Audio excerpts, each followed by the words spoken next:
좋은 목요일 아침입니다. 다 함께 찬송가 204장 찬양하시겠습니다. 찬송가 204장입니다. 주의 말씀 듣고서 준행하는 자는 반석 위에 터닫고 씹으시음 같아.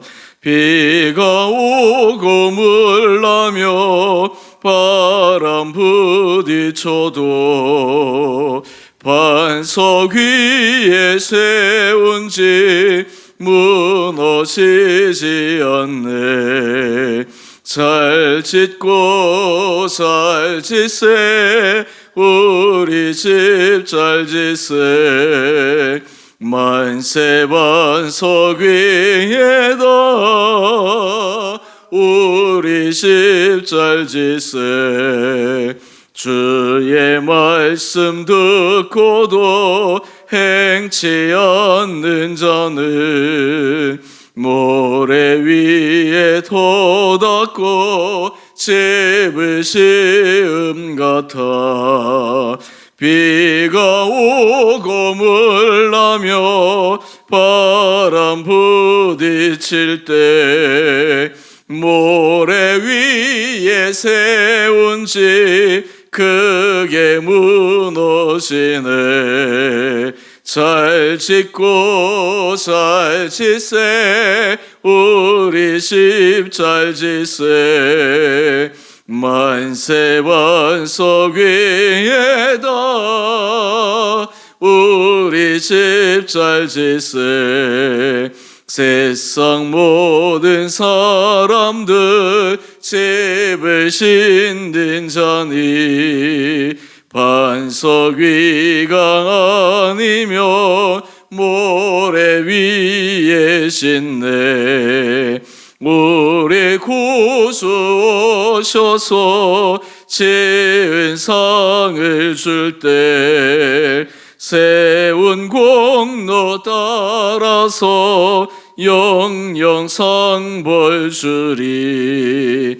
잘 짓고 잘 짓세 우리 집 잘 짓세. 만세 반석 위에다 우리 집 잘 짓세. 아멘. 오늘 말씀 잠언 24장 23절에서 34절까지입니다. 이것도 지혜로운 자들의 말씀이라. 재판할 때에 낯을 보아주는 것이 옳지 못하니라. 악인에게 내가 옳다 하는 자는 백성에게 저주를 받을 것이요 국민에게 미움을 받으려니와 오직 그를 견책하는 자는 기쁨을 얻을 것이요 또 좋은 복을 받으리라. 적당한 말로 대답함은 입맞춤과 같으니라. 내 일을 밖에서 다스리며 너를 위하여 밭에서 준비하고 그 후에 내 집을 세울지니라. 너는 까닭없이 내 이웃을 쳐서 증인이 되지 말며 내 입술로 속이지 말지니라. 너는 그가 내게 행함같이 나도 그에게 행하여 그가 행한 대로 그 사람에게 갚겠다 말하지 말지니라. 내가 게으른 자의 밭과 지혜 없는 자의 포도원을 지나며 본즉 가시덤불이 그 정부에 퍼졌으며 그 지면이 거친 풀로 덮였고 돌담이 무너져 있기로 내가 보고 생각이 깊었고 내가 보고 훈계를 받아노라. 내가 좀 더 자자 좀 더 졸자 손을 모으고 좀 더 누워 있자 하니 내 빈궁이 강도같이 오며 내 곰핍이 군사같이 이르리라.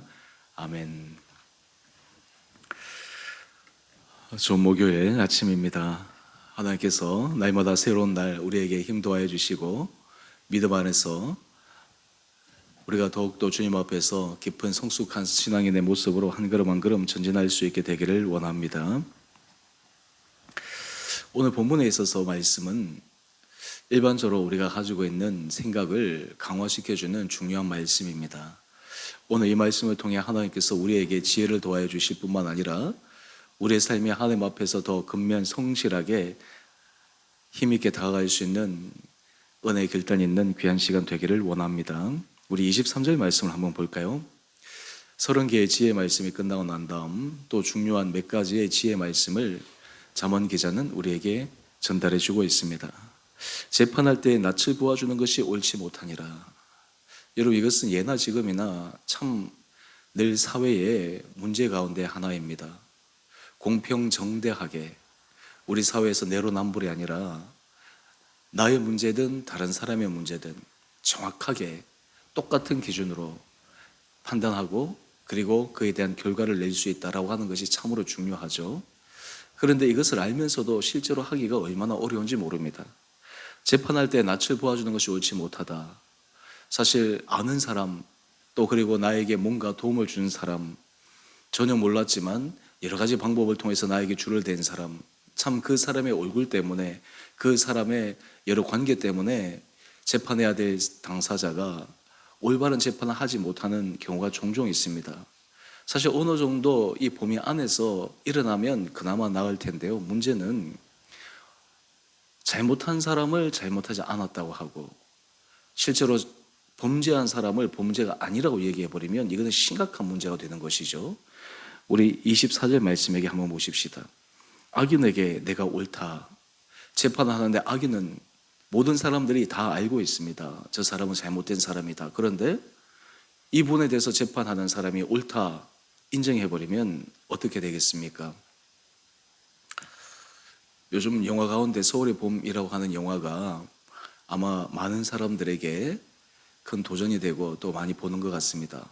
이 연령층을 보니까요, 20대, 30대들이 그렇게 많이 봐요.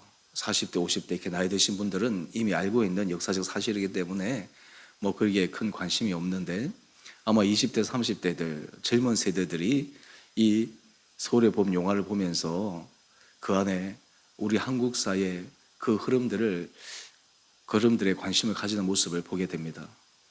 저도 그 얘기를 들어보면서 참 우리 역사의 아픈 교훈이죠. 그리고 그것을 통해서 우리 역사가 사실은 서울의 봄이라고 하는 것은 그 당시 군사 쿠데타에 의미하는 것이 아니라 이후에 정말 민주화를 갈망하고 사람의 인권이 존중되는 그 사회를 갈망했던 그 시절이 서울의 봄인데요. 그런데 거기에서 우리가 하나 기억해야 될 것이 있습니다. 저는 그 말을 들으면서 우리 개신교가 이 한국 사회에 어떤 기여와 어떤 사람들의 이미지가 세워졌나. 캐톨릭과 우리가 비교해 보면 사실 우리 개신교가 사회적 봉사가 굉장히 크거든요. 실제로 우리 개신교가 캐톨릭과 수치적으로 비교하면 정말 몇 배나 더 앞설 정도로 돈과 그리고 개인적인 노력과 헌신이 많이 있습니다. 그런데 사회적 이미지 속에서 개신교가 그만큼 사람들에게 정말 사회를 위해서 봉사한다, 사회를 위해서 정말 희생한다라고 하는 이미지보다는 왜곡되고 잘못된 이미지가 사람들의 뇌리 속에 박혀 있지 않습니까? 우리 개신교회에 있어서 어른이라고 하면 지금은 돌아가셨지만 한경직 목사님이 계시고, 캐톨릭에서는 한 축을 이뤘던 분은 김수환 추기경이 계셨습니다. 김수환 추기경과 한경직 목사님이 걸어갔던 모습이 어떻게 보면 조금 달랐어요.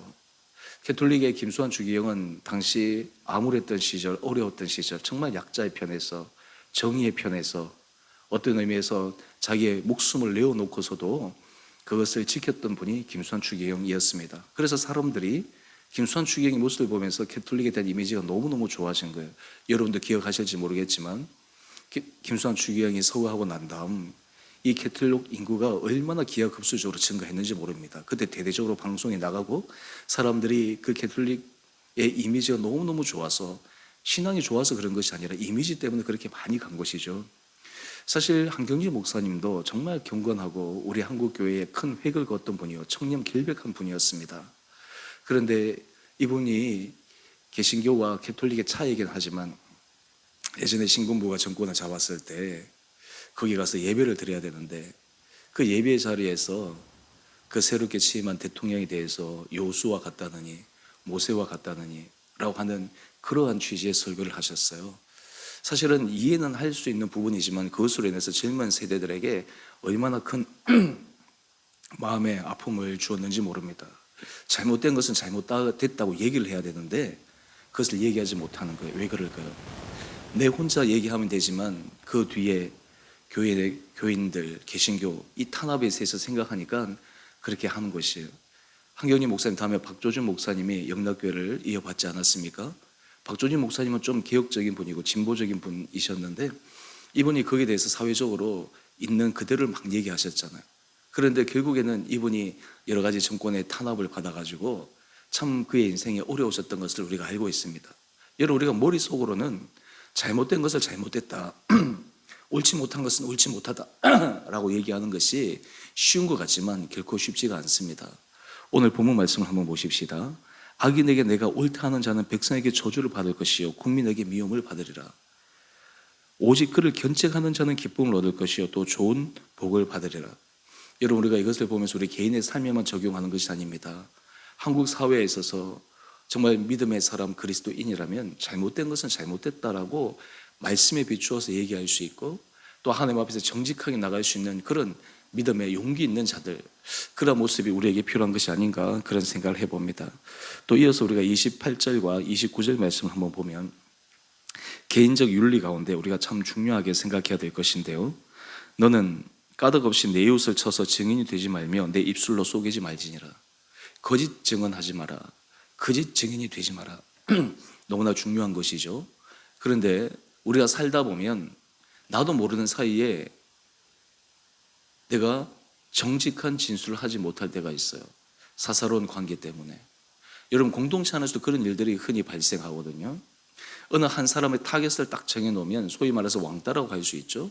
그러면 다른 사람들이 그 부분에 대해서 잘못된 왜곡된 그 생각들을 재생산시키는데 참여하게 됩니다. 그리고 나도 모르게 그 일에 동참하게 됩니다. 하나님께서 이 일은 결코 기뻐하시지 않으십니다. 우리가 성숙한 사람, 하나님 앞에서 인정받는 정직한 믿음의 사람은 어떤 사람입니까?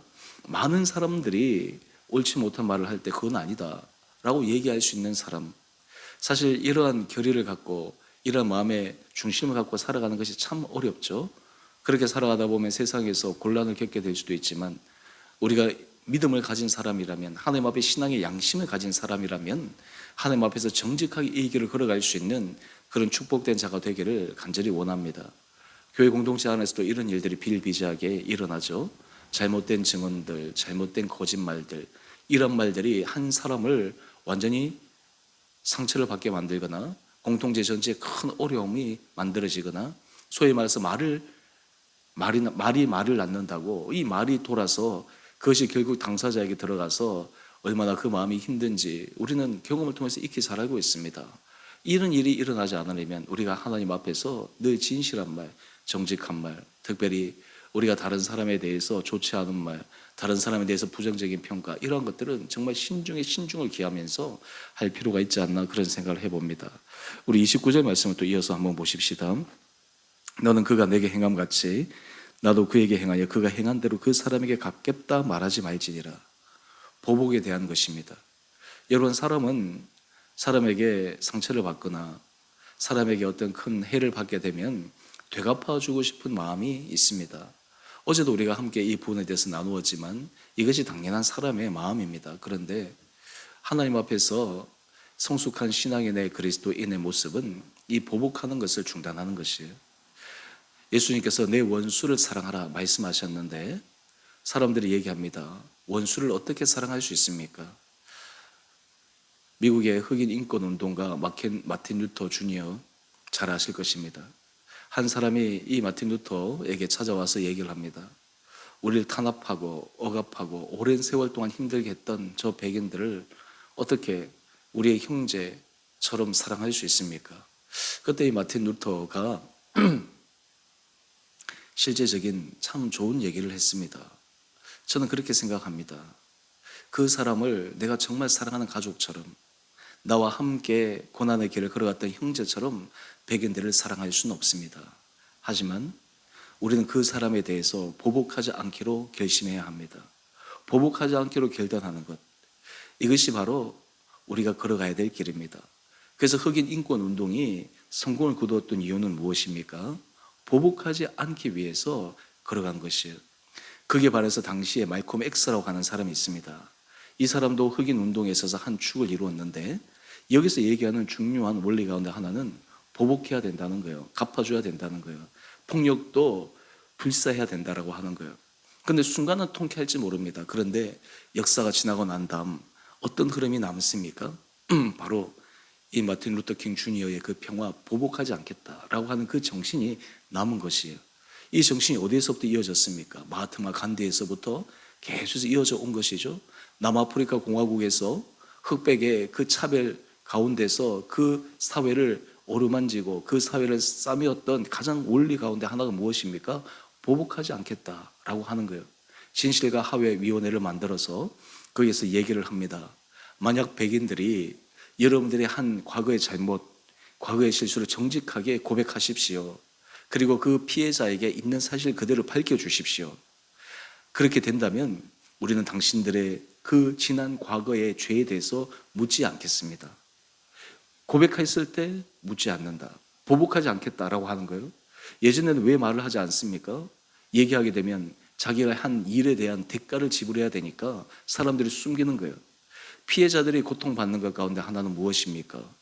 과거의 상처가 있는 그대로 드러나기를 원하고 그것이 사람들에게 알려져서 그 안에서 자기의 피해 당한 것, 자기의 고난 당한 것, 고통 당한 것, 이런 것들이 전체 공동체적으로 치유되기를 원하는데 가해자 입장에서는 어떻게든지 그것을 숨기려고 해요.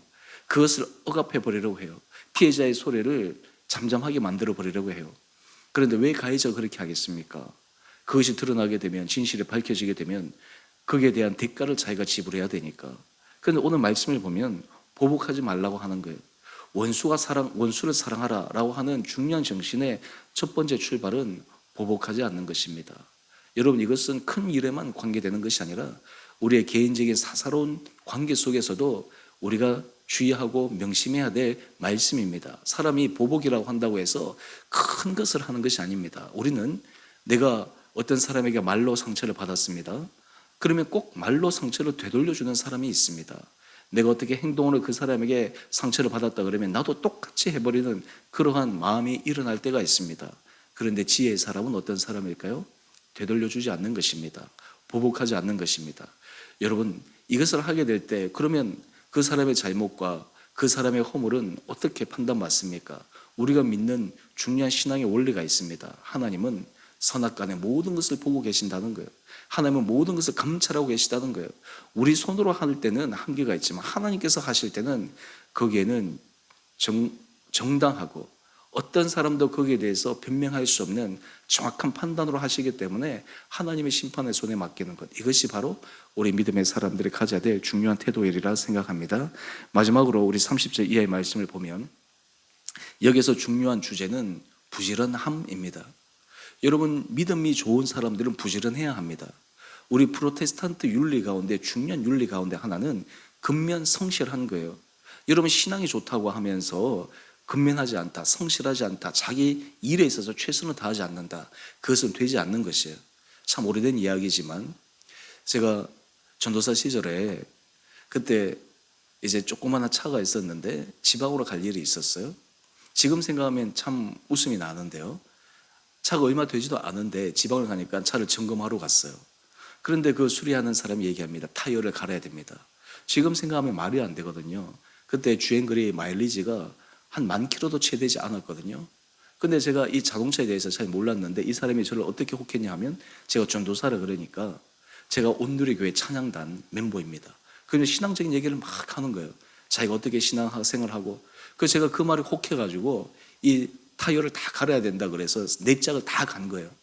나중에 돌이켜보니까 그 사람이 이 추석 명절 앞두고 나를 그냥 호구로 잡았구나.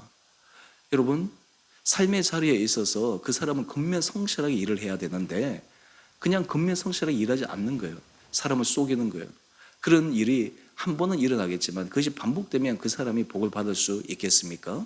우리 믿음의 사람은 성실해야 됩니다.